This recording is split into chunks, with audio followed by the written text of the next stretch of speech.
Welcome to Commanders Training Camp 2022. We have you covered every day of camp from the team's facility in Ashburn. Fans are excited to come on in and watch their favorite team. If this is not you today, make sure you do not miss out on your opportunity to come and watch the team. The players here at the practice facility in Ashburn love to have the support. Now, coming up on today's show, linebacker Jamin Davis stops by the set to chop it up with us. He will talk about the difference between last year at camp as a rookie and this year, and what he is learning from Cole Holcomb. Jamin, a member of the defense who's had a big day at camp on Thursday. Is there a reason the defense, though, looks so good this early on in practice? We're going to get some answers on that. And Santana Moss and Logan Paulson, they take you onto the practice field to watch drills through the eyes of former pros who know exactly what is the most important. You don't want to miss this kind of insight. It's the closest you're going to get to camp without actually being here, but we hope you do come. And we're bringing it all to you right now on Command Center. Camp coverage presented by the inaugural Commanders fan cruise setting sail in March 2023. Stay tuned for details on how you can seize your spot. Let's get it going.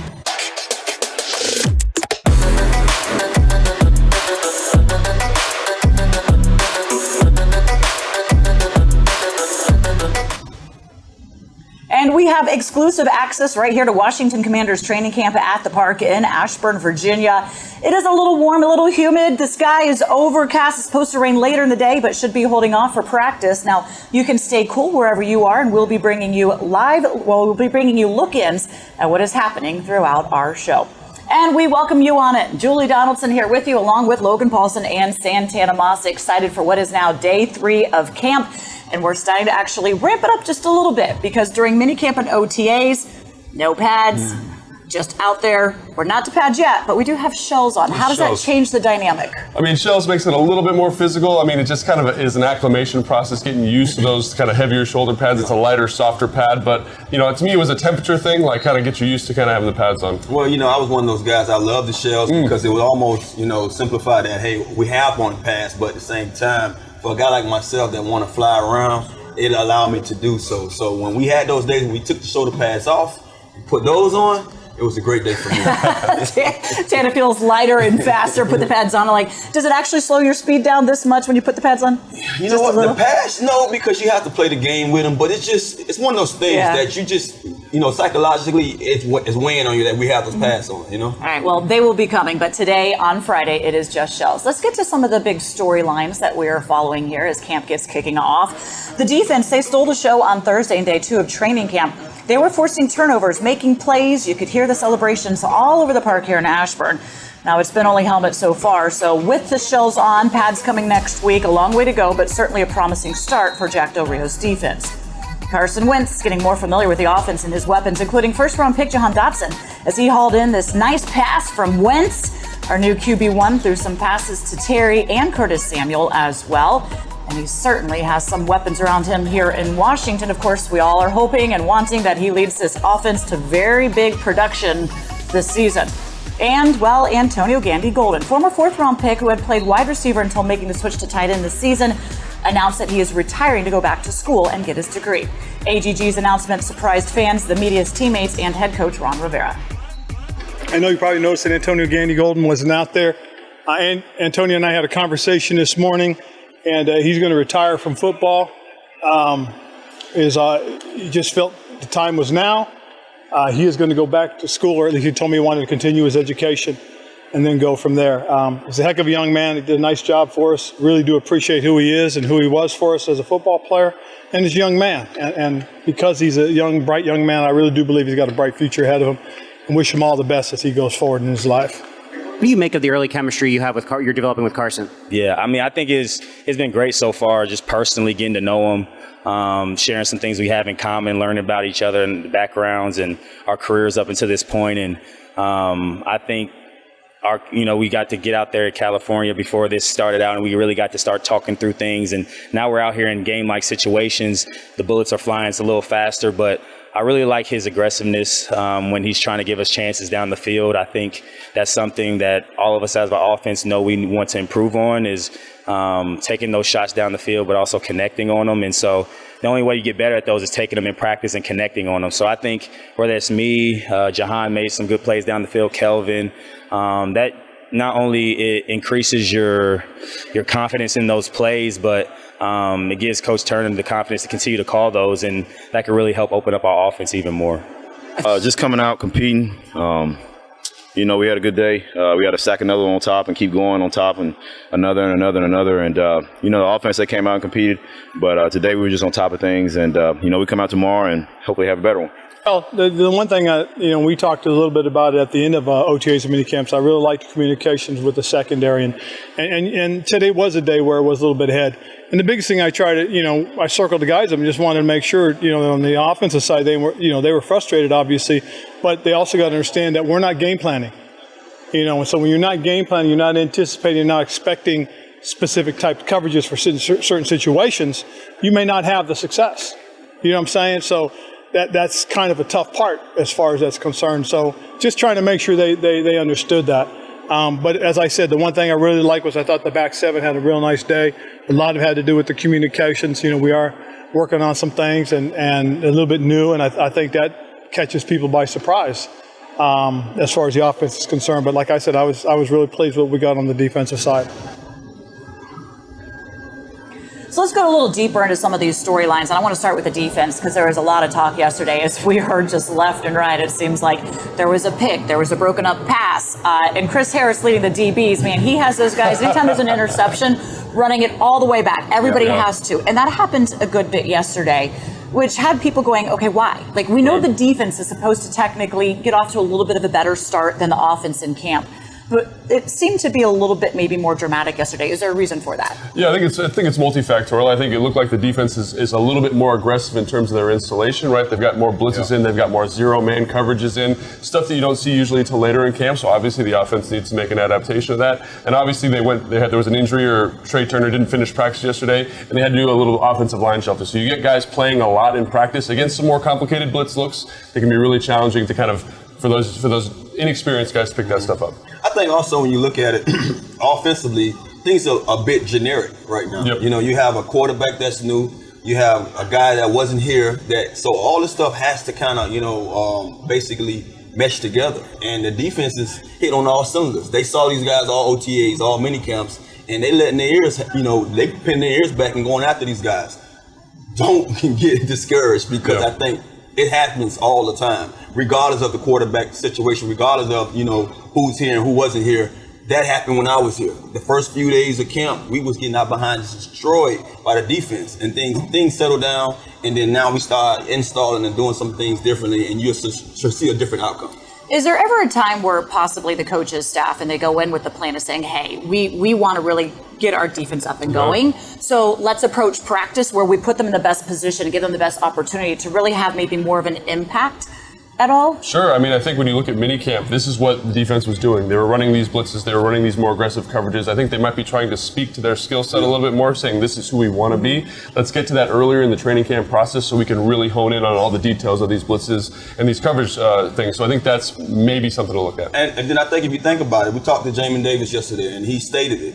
We're not trying to give nothing up. You're not going to have it easy. So they setting the tone, basically. They letting the offense know, bring it, because this is how we expect to play this year. We'll actually be hearing that interview because it came after our show. We'll be hearing that interview with Jamin Davis coming up a little bit later. So make sure you do stick around for that. Let's go to Terry McLaurin. He was talking with the media about developing that chemistry with Carson Wentz. Now, obviously, it's probably a little bit difficult for Carson if the defense is flying at him and they're blitzing him. And again, you mentioned the shuffling on the offensive line, which is where you'd really need to have that security if they're bringing the blitz alive. So we didn't see as much in sync with Terry as maybe we would want to, Santana. Is there a concern for that? Or when do we need to say, okay, this should be clicking? I mean, I think every day these guys are going to grow together. I think one of the things that I took pride in with any quarterback, since I had so many of them, after practice is where you get most of those reps. I would like to get out to practice and say, okay, let's run the whole route tree that I ran today. Yep. Whatever I went out there and did today, let's do it again after practice, because now we're both tired, but now he's getting the feel of my rhythm and how I run routes, because you still have to go out there full speed regardless of it's after practice or during practice. So I think gradually this thing will happen. It's nothing that you can do about it right now. They have to just basically go through the motions, and when they get the time, we'll know. Do you think him not being here, Logan, for minicamp and OTAs puts him back a little bit to where we might need to have a little bit more patience to kind of see that rhythm go? I mean, I think so. Like when I was in Atlanta, for example, I remember Julio held out for OTAs and minicamp. Like he didn't participate. He was trying to get a new contract, and he took him a couple of weeks to kind of get his legs back under him. Football's a different type of conditioning, Tana. You know that, natural. right? It takes a little bit of time to get back in the swing of things. So I think you're seeing a little bit of that. I think he looks in good shape. I think all that stuff's going to happen. Just going to take a little bit of time. I'd say maybe 7 days. But it's natural, like I said before. We expecting to see it now because of who we have. Right. Terry's a professional, Winston's professional. They'll get it done. Yep. It is only day 3 now. We were only talking about day 2 of camp, just the very, very, very beginning. So we're not going to overreact to one thing or the next. And even as Coach Rivera said, you got to it's going to be a grind. We will be settling into this, but we're giving you a good look in here to what is going on the field here in Ashburn, and hopefully you'll be coming out. If you're not out here now, well, you do want to make sure that you're out on August 6th at FedEx Field. It is an open practice, is where you can come and be able to be at the stadium, be able to see everything. Head Coach Ron Rivera is going to address the media, tell you why you need to be hyped for the upcoming season. It is free for you all to come, so just head over to commander.com for more information and get your free tickets. Okay, guys, one of our favorite parts of this show is we send you, don't want you on the desk all the time. You got to get down there to the field and bring us some good inside access to what you're seeing, what we're watching, and really what the coaches are kind of keeping an eye out for. So awesome. These guys are going to head down to the sideline, but don't worry, we will be bringing you so much more here on our show. And while Logan and Santana make their way to the field, I'm going to remind you, Jamin Davis will be coming on up here and having a conversation with us. As Santana said, it was really good talk. We'll show that to you next. This is Command Center, camp coverage, and we'll only be away for 60 seconds, but we're going to show you practice the entire time.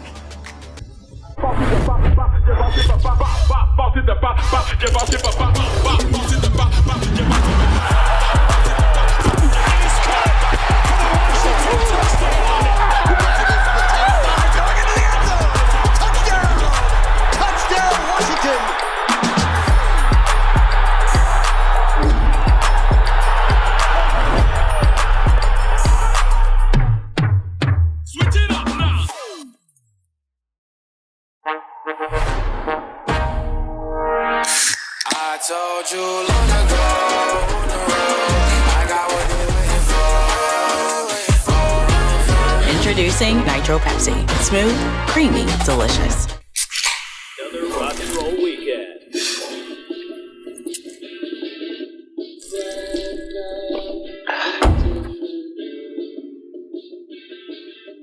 Burgers, better with Pepsi. And welcome back to Command Center camp coverage presented by the inaugural Commanders Fan Cruise setting sail in March 2023. Stay tuned for details on how you can seize your spot. Well, fans have been active on social media, and here's a look at some of the posts with the hashtag HTTC. If you want to be featured, make sure you tweet us at this. Of course, Commanders fans are getting pumped. It's a new season. Looking forward to it. We see a lot of folks getting in their new gear. Head to our website where you can make sure you're up to date, as we've gone through a lot of changes here. And of course, Terry McLaurin, jazzed, pumped, and fans so excited to see him getting his deal and back on the field for us in the burgundy and gold. Well, it is time now for your Field Pass presented by FedEx, where now meets next. And Logan and Santana, they've made their way down to the practice field. Okay, guys, what are you seeing? Been a while. All right, so we're down on the field today, Santana, and obviously we were with the quarterbacks yesterday and routes on air, but today we're going to kind of focus on the tight ends, offensive line's over here to our left, and they are doing a drill that, it's kind of like one of these warm-up drills, pre-practice drills. They start on the sled, which a two-man sled is a terrible thing. Working to the second level, and they fall on the fumble just to kind of get the blood going. I've never seen it done before. Have you seen this drill before? Yeah, we used to do this drill in college with the O-line, tight ends, and it's just a way to kind of get you going, thinking about the football. I always heard of us doing routes on air and touching the ball, but I never knew the offensive lineman get a chance to touch the rock like this pre-practice. You know what I mean? Like it's a little different for me to see it, firsthand. A little different. So they just are coming from individual now. They're going to get everybody together. They got Cole Kelly, kind of the backup quarterback, coming over here, and they're going to work through kind of the runs for the day. You know how the receivers, they'll do routes on air kind of as a concept? This is their kind of routes on air concept now in order for them to get sharp. And how important is that kind of pre-practice work, even for receivers, to kind of refresh what you're going over for the day? Now, tell me something, and I'm pretty sure some of the viewers and the listeners that's not familiar with the offensive line and the things there, how many different protections, whether it's pass or run, how many different I guess you could say sequences they have to deal with when it comes to the pass game and the run game? Yeah, so that's a really good question. And I think one of the things is like you can have one run, but the defense can present multiple fronts, right? Multiple different ways that they line up those defensive linemen. And that's why they offensive linemen specifically spend so much time walking through, because you have to know all those different combinations and every different little shift. The guy goes from the guards inside shoulder to his outside shoulder. That means the call is now different, right? It means that they're having to work a different type of communication. So that's what this period's for. They're going to get the tight ends, they're going to get the backs over here, and they're going to basically walk through all of the runs they're going to put in today. You can see this, the coach over there in the red shirt holding up that scout team card. He's giving the defense the look. Those are the fronts they're expecting the defense to run today, and this is how they're going to get lined up to it. So does it change? Does it vary when it comes to short game, long game, when it comes to their protection? Absolutely, right? They've got 3-step, 5-step, 7-step drops, play actions, nakeds, basically keeper philosophy, right? Right now they're working runs. It looks like they're working some type of tight zone run. And the way you work a tight zone run, Tana, is the back. It's all predicated off the back. So the back's angle is going to be on the inside leg of the play side guard. And so that's what they're going to work here. And it kind of it affects how the defense flows. So this is a good opportunity for them to get that work in and see those different angles. Repeat that for me one more time. Yep. The back's angle is going to be where? So right here, this is outside zone. Our guy Brian Robinson. So he's going to attack the outside leg of the play side tackle. Really get those guys to stretch. And the offensive line needs to know that the angle is going to be different, that the linebacker is going to flow a little bit more. They can hang on their double T's a little bit more. They need to work a little bit more laterally to get to those landmarks. So that's why all this stuff is so important. That is so key, man, because, even as a receiver, not even paying too close attention about where the back has to push his stretch to, or, Right. very when you say outside run, boom, then you say, okay, he got the outside leg. Inside, how does it change up if he's not going outside? Yeah, so if he's going tight, right, I know as a blocker that I can sit and be more vertical, be more physical, try to displace that guy up the field a little bit more as opposed to laterally. And again, we're working some offset gun stuff here, right? Again, and even the back being next to the quarterback as opposed to behind him, that affects how you block, right? Because the running back's going to be a little bit behind the combination. Obviously, you've talked about the offensive line a little bit. You've talked about Cosme. What do you like about Cosme? Number 76, see him right there. One of the things I like about him is just when you're a young guy, you expect these guys to play young. You expect them to have a lot of mental, laps and just, look like a rookie. Didn't see it last year. At times, I would not even know he was a rookie from just hearing his name called so much of how much of a great job he was doing. So to me, that stands out more than anything. Yeah, he's done a great job just being on it. And here we got the assistant tight end coach here working with the tight ends, and they break these guys up. So they've got, again, today, Cole Turner, Samis Reyes down doing routes on air, and they've got Curtis Hodges, 45 right here, and Armani Rogers here working on their blocking stuff. And again, it allows you to kind of break stuff up. Each guy gets a little emphasis, different day, right? And I think that's so important because tight ends got to do both. Offensive line is always doing this. This is what they do instead of routes on air. It's work these combinations, and I think it's so effective to kind of set the tone for practice. We talked about how the defense had a really good day yesterday. Yeah. What's interesting? In team run, which is what they're mimicking here, offense was very, very sharp. Yeah. And I think this is what that kind of pre-practice focus lends itself to. And this is where it starts at. I mean, I'm pretty sure these guys got dug into a little bit after practice. Don't want to say what I really want to say, right. But I'm pretty sure today is going to be a different mindset and a different, tempo when it comes to this offense, especially up front. Yeah, absolutely. And I think here, this is another good time to see the different combinations, right? So yesterday, Sadiq Charles was playing right tackle after Trey Turner went down and Wes Schweitzer was playing guard.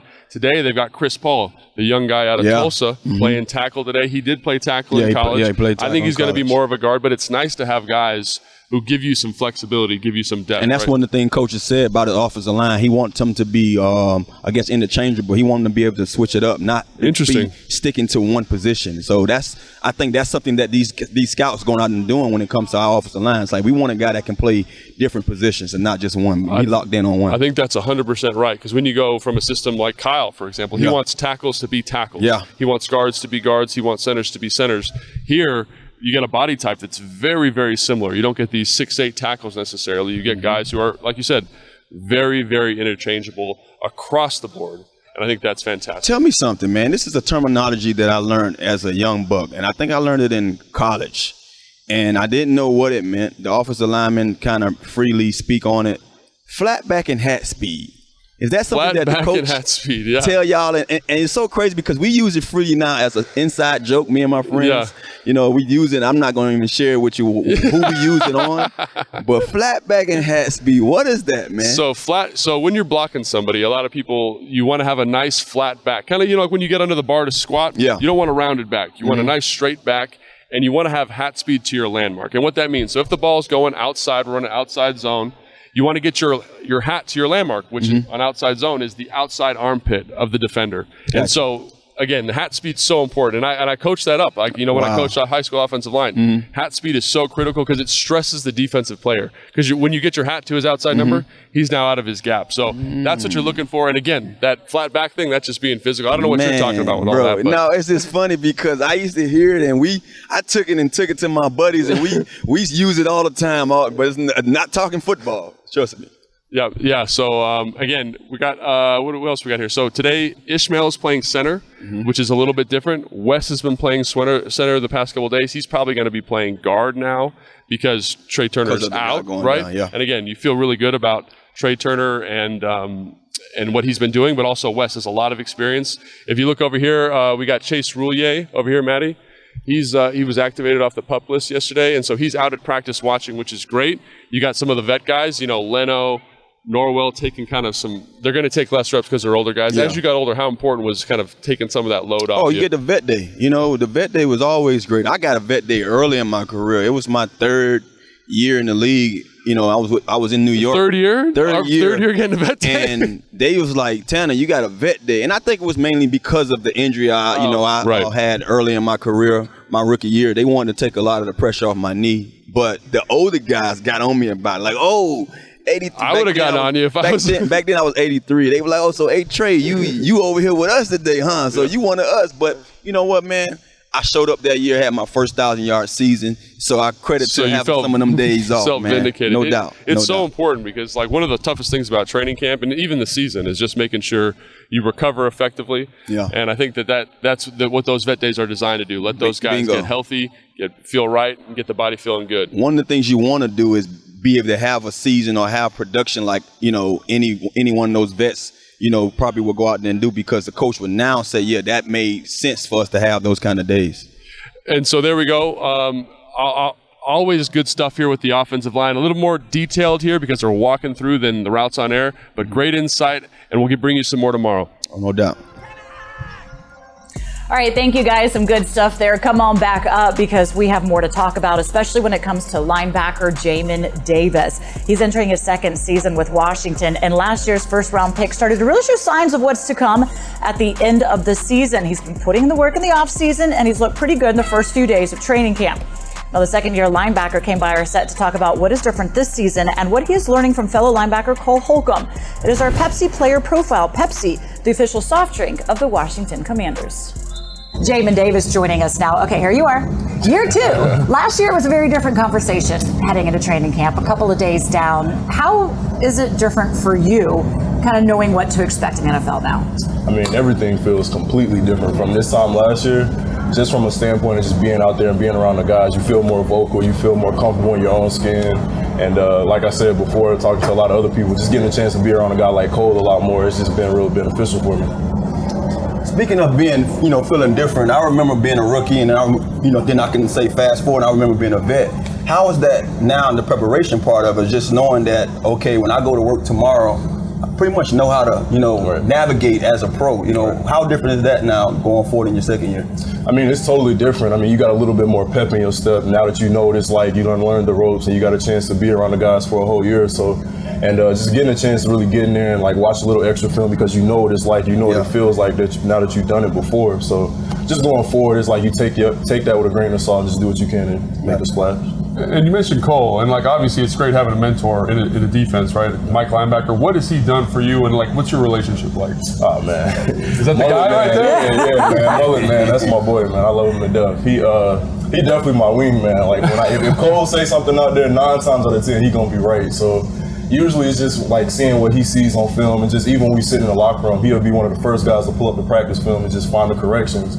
So just sitting around him and just learning from him and knowing what he's saying most likely is going to happen is real beneficial because now it's time for you to go ahead and step up. And it's like, now that you've done seen it before, it's a lot more beneficial to you. So he's also calling the defense, right? But like, is he giving you like tips, formational tips? Right. Like, hey, this is like the back's offset, tight end this way. Is that kind of stuff he's giving you too? Man, all the way down to how somebody lines up. That's the type of tips. Wow, man, that's so awesome. like, once you start to pick up on it, it'll help you so you can play a lot faster going into this year. Folks fail to realize how, pivotal that is, because I remember being a receiver and I was a guy that I watched. I'm a big observer, so I would watch the guys in front of me and just make sure. I tell my son that to this day.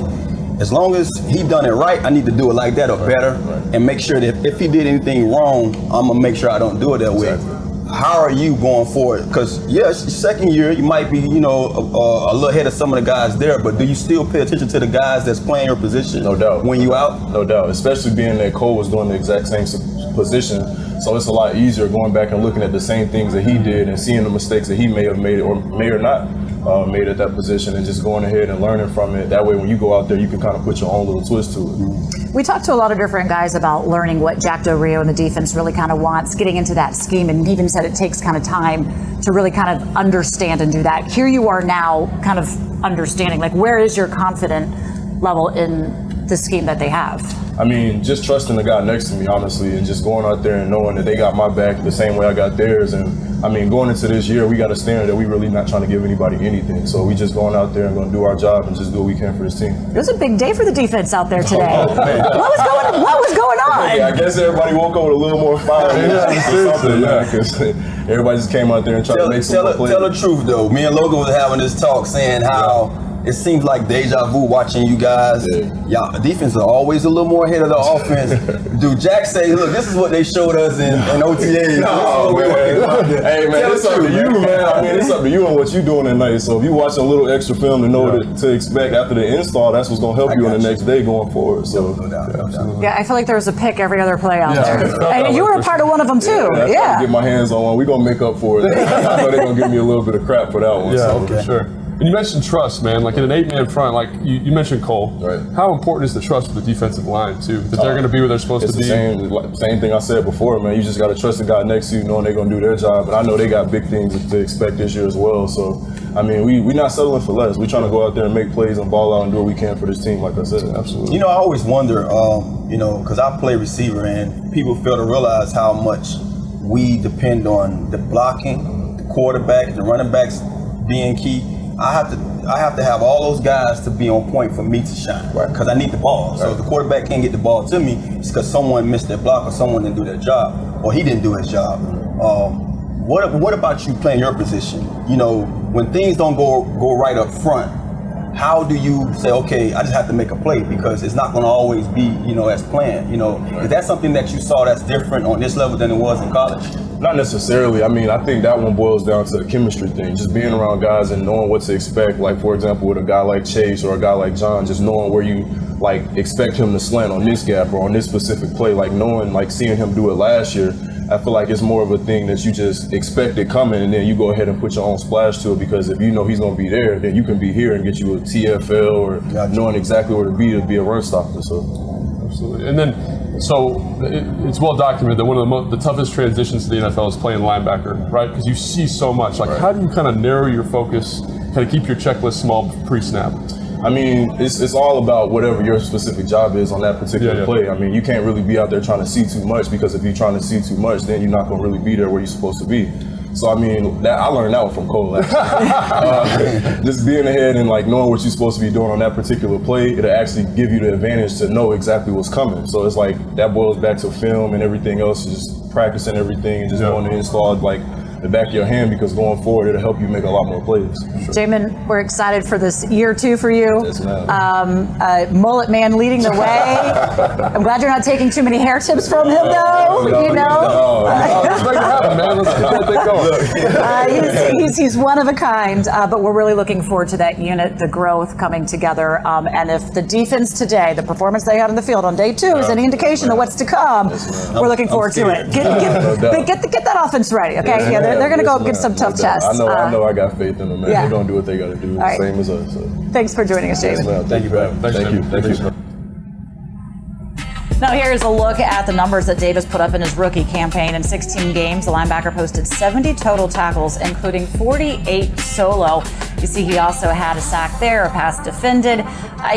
People would have expected these numbers, though, for where he was drafted to be a little bit higher. He had an adjustment to the NFL, and as many people said going into it, and even himself, like it took him a little time to kind of get to the scheme coming from college to the pros. And as we were discussing in that conversation, Logan, you said being a linebacker is one of the most difficult positions for them to really come into. But he seems much more confident in himself. Yeah. He seems much more comfortable in his skin. He's got a year under his belt, understanding what is expected of him. So what are the realistic expectations for him to move to into year 2? Well, I'd just like to see him improve in some of the areas that he struggled last year, specifically block destruction technique. Yeah. He had a really hard time with that last year. I think at Kentucky they did a really good job of covering him up and making sure he didn't have to do a ton of that. And also just his play recognition and his ability to tackle. Like that was one of the things that stood out to me because he was in good position a lot of times last year. I think back to that Las Vegas Raiders game, he would have had probably 10 tackles that game, but he missed a whole bunch of tackles, didn't put himself in the best spot. Can those things improve? Because I think the production will follow if those things come along. And I think that's big you speak on that because now he's going to be somewhere familiar to him. You know what I mean? Not having to sit there and play a role that he wasn't familiar with. So I think that will show up. But one of the things that I love about that conversation with him is just you can tell in his energy alone. I'm an energy person. I get vibes quickly. And when a guy showed me all those smiles and how encouraged he was about what he knows now, it shows you that he's kind of in tune with what he can do now on this level. And it's hard. People feel like you can just be a first round pick, implement them into offense or defense, and they're supposed to go out there and be productive. It's not so easy. And I'm happy to see that he's got a whiff of what it's like to be in this league. Now things should be on the up front. You know, and if you were to ask London Fletcher, of course, one of the greats, Hall of Fame career going into, he's going to be joining us in the booth this season on game days. He would say the linebacker's the one that really set the tone on defense. Mm-hmm. That was always his speech going into it. And you talk about how important that position is, the value of them also playing behind our D-line, the secondary coming together and playing in its wholesome. But also just the athletic ability that he has. And that's one of the things that we talk about is he's got the length, he's got the speed. Right. And once he can stop thinking so much, he can play much faster. What is it about that unit, though, that is the biggest adjustment for them that's being asked of him? I think there's just so much to do at that position in the NFL, right? And Jack Del Rio plays an 8-man front, so any little variation in the offensive run front makes it very, very challenging to know where you fit. You got to study that. You got to dial that in. And he, like he said in the interview, he didn't do a ton of studying before he got here. He had to learn how to study. So I think he'll be better in that category just by default. And also, they have to be able to run now with these tremendously athletic tight ends. They have to cover. It's a very complex position. So his adjustment is very understandable. Yeah, Logan hit it on the head. I mean, now they actually do a lot more than just go downhill and smack somebody in the mouth. You got to go out there and be able to cover. You have to be able to read things. You have to be able to control, the entire defense. Most of those guys, especially if you're playing middle, you're the quarterback. You're basically the quarterback of the defense. You have to put everybody in place and let it be known that you're the tone setter. So I think that was a lot for him to handle. But as a whole, these guys, when it comes to Cole and all the other guys, they have a tall task, and it's up to them to go out there and get the job done. What is the confidence level in this unit? Because his first year under head coach Ron Rivera, being a linebacker himself, defensive coordinator Jack Del Rio being a linebacker himself, both of them playing the game. This was the area on the defense that they really wanted to see more out of. They didn't go and make that big move in free agency, which we thought maybe they might have done. What's the confidence level as you talk?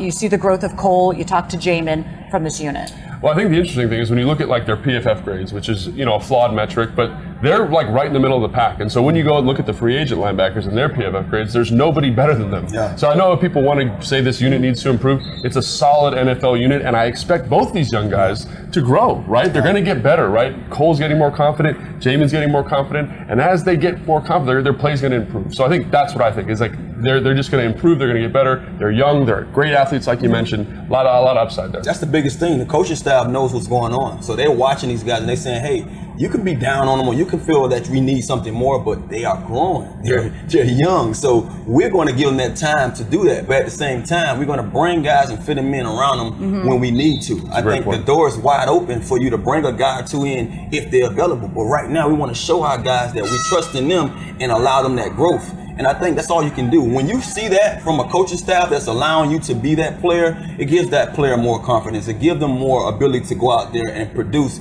and know that, look, I don't have to worry about watching my back.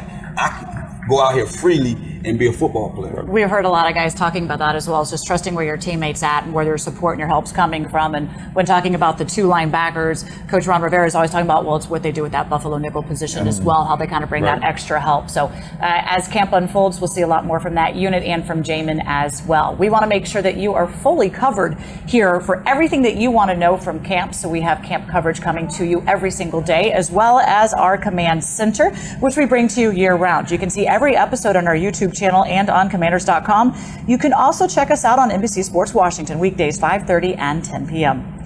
Now keep it here, because when we come back, we're talking about Montez Sweat. Apparently, he's been doing a little talking himself during these first few couple days of camp, and I know Santana knows a thing or two about that. We're going to get some fresh takes for you straight ahead, and you just have to make it through this 1 minute break, because we're going to keep the field cam up for you.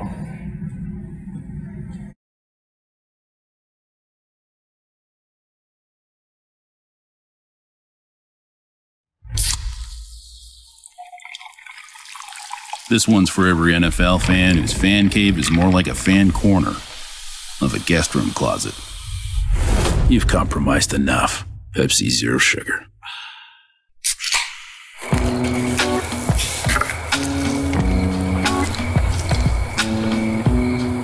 You fired up the grill for one hot dog? Seriously? Hot dogs, better with Pepsi.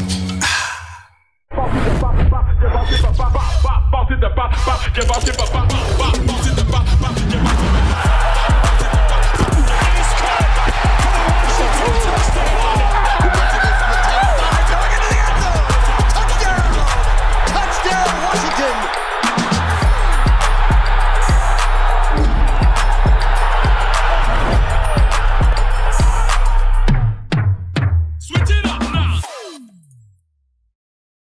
Welcome back to Command Center. Camp coverage presented by the inaugural Commanders Fan Cruise, setting sail in March of 2023.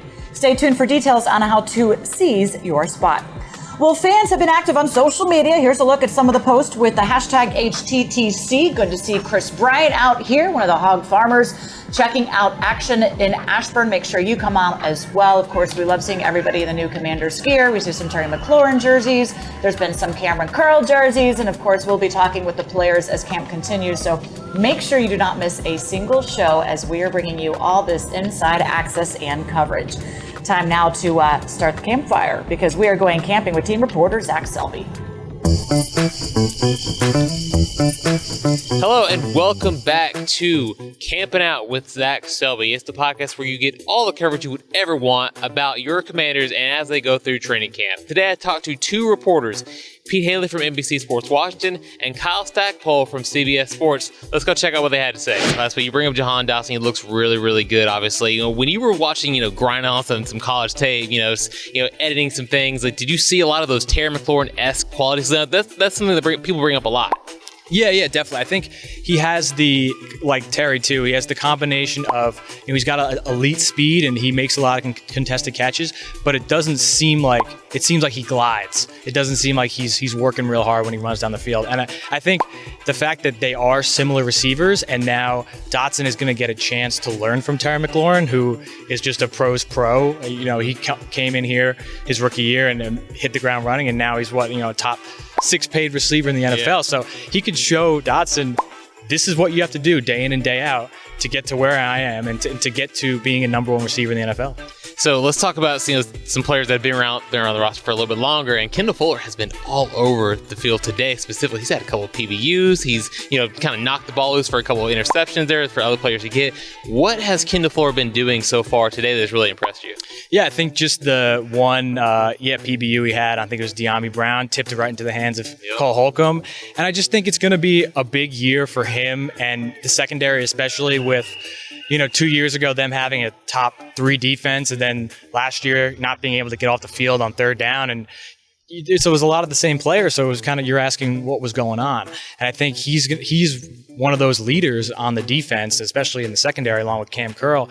And I think the way they play is really going to impact how the linebackers play, how the line plays. And he's going to be a big piece of them getting back to average or above average on the defensive side of the ball. Defensive line is having a great time. I've never heard Montez Sweat talk so much. He is loving life out there. So it's definitely been the defense's day today. Yeah, I was going to talk to you about that because he seems like he's been really vocal. He was a little bit like that last year, but it seems like this year he's like just amping it up even more. Yeah, I'd say maybe with Chase Young not out there, he feels the need to take on the leadership role. I mean, John Allen's relatively quiet. Deron Payne seems to just want to put his head down, get to the quarterback and do it again. But Montez will do that and then let you know about it.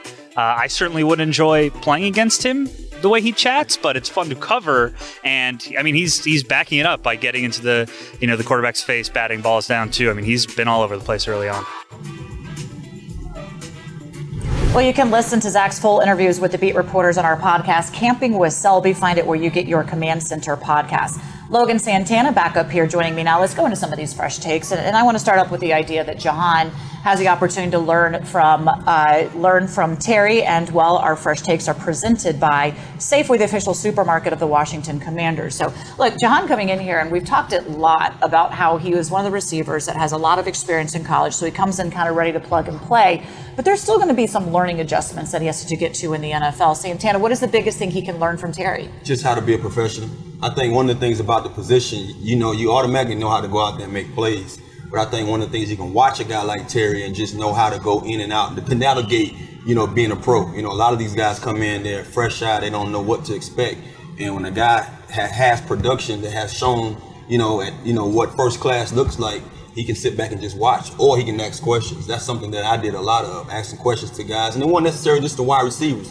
It was just guys that I saw that do a great job at their position, and when it comes to playing on the field and off the field. Logan, if he does what we are expecting and hoping and wanting him to do, how does he challenge Terry? Yeah, I think it's always nice having a guy who you can compete with, right? Who's going to push you. A guy that kind of say, oh, he's doing X, I have to kind of match that intensity, right? And I'm sure, Tana, you played with guys like that pushed you from a competitive standpoint, that makes you better. It elevates your game because you challenge yourself more. You try new things. You say, oh, Jahan won this way in a route. Let me see if I can throw that into my game, right? And vice versa. So I think it's great to have better football players around each other because it leads to better stuff. And we talk about those guys and what they're doing on the field. Well, you've got to go to the guys in the secondary and their challenge of trying to stop them.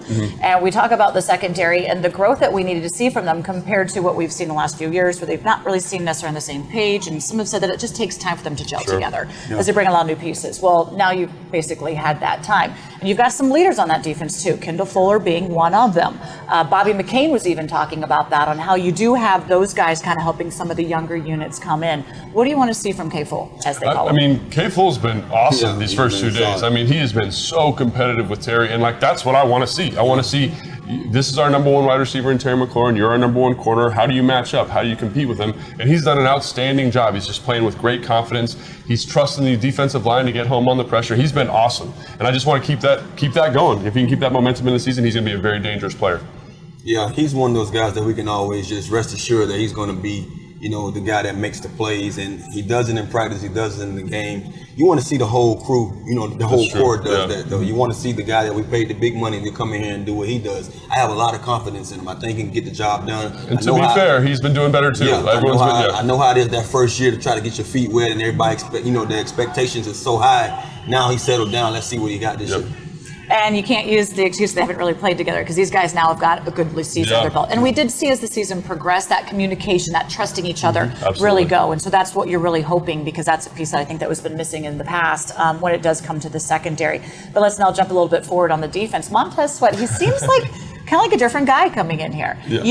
Before he'd always kind of shy away from the cameras, really quiet, didn't say too much. And now you're seeing him be verbal, quite verbal. I mean, I played with verbal guys before, and in some ways, it's good when guys are more verbal because they're more confident, right? Yeah. They're kind of coming into their own. They kind of understand that. I remember if D. Hall was not talking smack at practice, he wasn't in it. He wasn't mentally ready, right? And so, to be dialed in and supporting your teammates, calling other guys out, I think that's great, man. It builds this competitive environment, and it shows how he's feeling about himself, which is good. So it's a sign of comfort. It's a sign of being comfortable at your space and what you in your body, And he's a guy that we've shown. From year one to now, he's been productive, and he's trusting now the system. He knows the system. He's a veteran, and he's confident about what he can go out there and do. So I love it because, like I said, it's about, I'm an energy guy. I'm an observer. I'm gonna sit there and watch your body language, and his body language is showing us that he's very geared up to being that guy this year for us, and that's what we need. And with Chase Young being selected second overall, I think there's been so much attention on him, and you can't forget that Montez was a first-round draft pick as well, albeit just a little bit back. But many thought that he slipped in the draft because there's a health issue. I think he's shown there is no health issue, and he's got a little bit of a chip on his shoulder as well. Dealt with a lot last season, but you are seeing him come in here, and really with Chase kind of being out for however long he may be out, you're really seeing Montez kind of come into his own as well. Absolutely. Okay, gentlemen, thanks so much. Here we are. It's Friday. Our first few days of training camp are in the books. Camp will be going on Saturday as well, so hopefully you will be out here for that. We'll be back here, though, on Monday as we are bringing you full coverage Monday through Friday right here on Command Center Camp coverage. And, of course, we have our Command Centers on NBC Sports Washington. The season is up and running. So excited to be here for it. We'll see you next time, everybody.